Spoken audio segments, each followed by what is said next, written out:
माँ दुर्गा की नव शक्तियों का दूसरा स्वरूप ब्रह्मचारिणी का है।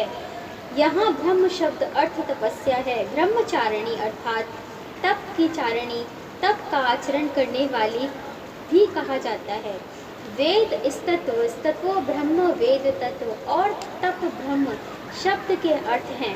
ब्रह्मचारिणी देवी का स्वरूप पूर्ण ज्योतिर्मय एवं अत्यंत भव्य है। इनके दाहिने हाथ में जपकी माला एवं बाएं हाथ में कमंडल रहता है।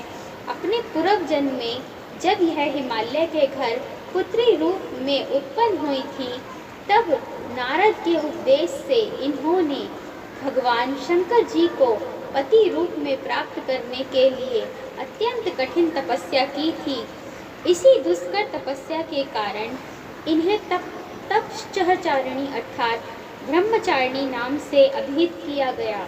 1000 वर्ष उन्होंने केवल फल मूल खाकर व्यतीत किए थे।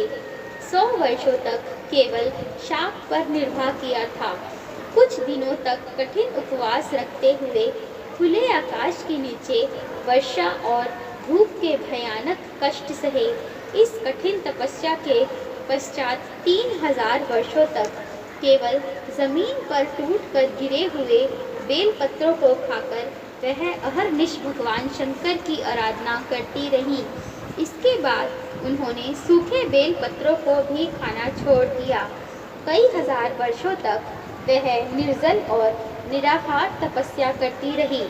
पत्तों को भी खाना छोड़ देने के कारण उनका एक नाम अर्पणा भी पड़ गया। कई हजार वर्षों की इस कठिन तपस्या के कारण ब्रह्मचारिणी देवी का पुनर्जन्म शरीर एकदम क्षीण हो उठा। वह अत्यंत ही काष्ठकाय हो गई थी। उनकी यह दशा देखकर उनकी माता मैना अत्यंत दुखित हो उठी। उन्होंने उन्हें इस कठिन तपस्या से विरक्त करने के लिए आवाज़ दी, उमा, अरे नहीं, ओ नहीं। तब से देवी ब्रह्मचारिणी पुनर्जन्म एक नाम उमा भी पड़ गया। उनकी इस तपस्या से तीनों लोकों में हाहाकार मच गया। देवता, ऋषि, सिद्धगण, मुनि सभी ब्रह्मचारिणी देवी की इस तपस्या को अभूतपूर्व पुण्य कर्म बताते हुए उनकी सराहना करने लगे। अंत में पितामह ब्रह्मा जी ने आकाशवाणी के द्वारा उन्हें संबोधित करते हुए प्रसन्न स्वरों में कहा, हे देवी, आज तक किसी ने ऐसी कठिन तपस्या नहीं की थी। ऐसी तपस्या तुम ही से संभव थी। तुम्हारे इस अलौकिक कृत्य की चतुर्दिक सराहना हो रही है। तुम्हारी मनोकामना सर्वतोभावेन परिपूर्ण होगी। भगवान चंद्रमौली शिव जी तुम्हें पति रूप में प्राप्त होंगे। अब तुम तपस्या से विरक्त होकर घर लौट जाओ।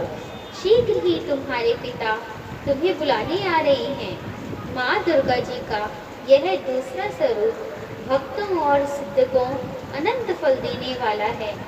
उपासना से मनुष्य तप, त्याग, वैराग्य, सदाचार, संयम की वृद्धि होती है। जीवन के संघर्षों में उसका मन कर्तव्य पथ से विचलित नहीं होता। माँ ब्रह्मचारिणी देवी की उसे सर्वत्र सिद्धि और विजय की प्राप्ति होती है। दुर्गा पूजा के दिन इनके स्वरूप की उपासना की जाती है। इस दिन साधक का मन स्वाधिष्ठान चक्र में स्थित होता है।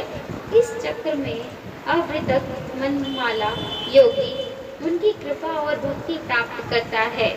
आप भी इनकी कृपा प्राप्त करें।